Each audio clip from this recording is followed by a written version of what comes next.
Contexte monétaire exponentiel. Bonjour, donc pour conclure ce chapitre-là sur les maths financières, on va explorer certains contextes là, où on regarde la valeur des choses dans le temps. Des fois ça va augmenter, on va appeler ça l'inflation, des fois ça va diminuer. Et puis on va se placer dans un contexte exponentiel. C'est un cas particulier, ça ne veut pas dire que c'est comme ça que ça se passe dans la vraie vie, mais ça nous donne quand même un feeling là, de ce qui se passe avec les objets là, qui nous entourent, en fait leur valeur financière. On s'en rend peut-être pas toujours compte, hein, il faut être vieux à un moment donné pour s'en rendre compte, mais le coût de la vie augmente, hein, et en fait, il augmente, puis pourtant, on ne vit pas nécessairement moins bien. En fait, ce qui augmente, c'est la valeur des choses, ou autrement dit, c'est comme si l'argent valait moins, donc il va falloir utiliser plus d'argent pour acheter la même chose. Ça, on appelle ça l'inflation. Donc, dans la vraie vie, l'inflation, ben, ça peut varier d'une année à l'autre. Nous, on va se restreindre à un monde où l'inflation est constante d'une année à l'autre. Ça veut dire qu'à chaque année, les choses vont augmenter d'un même pourcentage, hein, que ce soit un panier d'épicerie, une auto ou tout autre objet. Donc là, on va parler d'une inflation qui est constante. Ce n'est pas toujours le cas, mais c'est ce qu'on va considérer.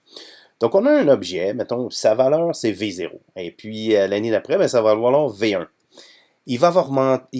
Sa valeur va avoir augmenté d'un pourcentage qui est proportionnel, c'est-à-dire d'un nombre qui est proportionnel à sa valeur initiale. Donc, si la première année, si au début c'est V0, la deuxième année, ben, ça va être V0 plus V0 fois quelque chose. Et ce quelque chose, le I ici, c'est le taux d'inflation. Okay? Donc, ça ressemble à ce qu'on faisait pour l'intérêt, mais là, ça s'appelle le taux d'inflation. Si je vais à l'étape 2, OK, ben vous remarquerez que je vais avoir la même formule. C'est juste que l'intérêt va se calculer sur la nouvelle valeur qu'on va avoir obtenue. Donc, après n étapes ou n années, on va avoir V indice n qui est égal à V0, 1 plus I à la n. Donc, ça se trouve être exactement la même situation, OK, qu'on avait pour l'intérêt composé. Donc, je ne dériverai pas toutes les formules. Après, vous prenez les mêmes formules. Là, l'idée ici, c'est juste de montrer que une inflation constante, c'est la même chose qu'un intérêt composé. C'est la même formule qui intervient. À l'inverse, il y a d'autres objets qui vont perdre de la valeur avec le temps. Une auto, quand on l'achète, elle est neuve, mais l'année d'après, non, on ne peut pas la revendre au même prix. Là. Elle a perdu de la valeur. Donc ça, c'est de la dépréciation.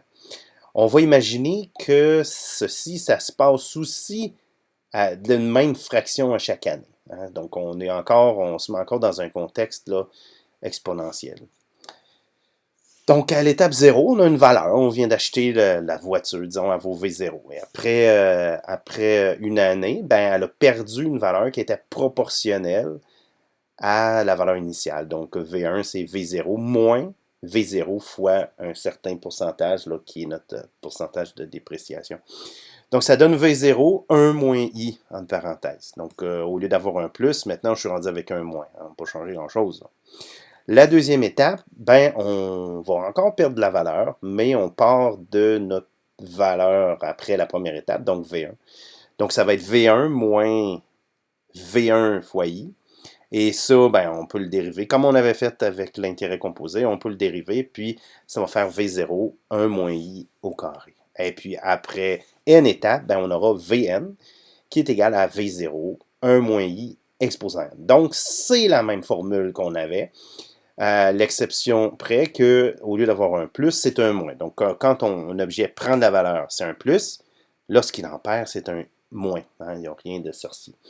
Donc, les formules, ce sont les mêmes que celles qu'on a dérivées avant pour l'inflation, donc quand la valeur augmente. Lorsque ça diminue, ben on a juste à remplacer I par moins I, hein, parce que c'est exactement ce qu'on a dans la formule.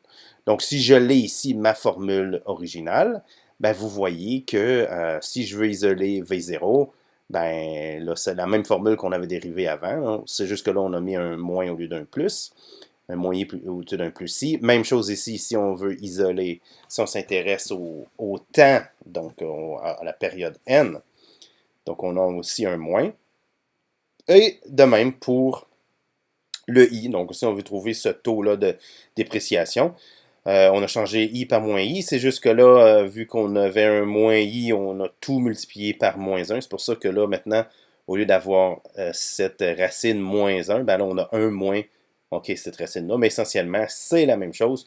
Donc, il n'y a pas vraiment de difficultés supplémentaires au niveau là, de la résolution de problèmes avec ces formules-là. Donc, pour conclure, si on a un contexte financier exponentiel, et ce ne sera pas toujours le cas, hein, ça c'est un exemple un petit peu idéalisé, mais à ce moment-là, les objets vont perdre de la valeur selon une formule comme ça, qui est la même qu'on avait, mais avec un signe moins. Et si on considère l'inflation, donc la hausse des prix, ben là, on prend une formule qui est exactement la même qu'on avait dérivée pour l'intérêt composé. Donc, il faut juste savoir est-ce qu'on perd de la valeur, on met un moins, si on en gagne, on met un plus. C'est pas plus compliqué que ça.